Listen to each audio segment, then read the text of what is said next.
Wage deal in the metal and engineering sector is not quite signed and sealed. The National Employers Association of South Africa has not agreed to it and says workers will be locked out when they report for duty.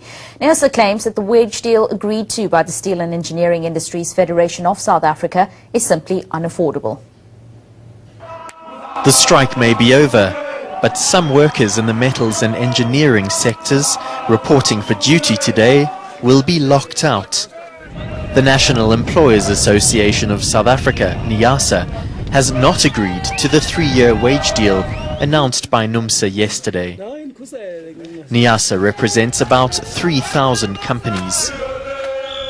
It claims they can't afford the 10% wage increases agreed to by the Steel and Engineering Industries Federation of Southern Africa. It's offering 8%. We will lock out all NUMSA and the other unions members except Solidarity because they did not strike. If they return to work, we will lock them out. We will not allow them to return to work. As they had the privilege and the right to strike, we have the right to lock out. Our demands have not been negotiated, wasn't dealt with at all. So we will lock out the NUMSA members, and we advise them, go to your union leadership and advise them to engage with us because you did not do so during the negotiations. More than 200,000 NUMSA members downed tools on the 1st of July. Initially, they were demanding a 15% increase, but that later dropped to 12%. NEASA says it will petition the Labour Minister not to extend the agreement to its members, and says it will take the matter to court if it's forced to agree to the deal. But NUMSA's not budging.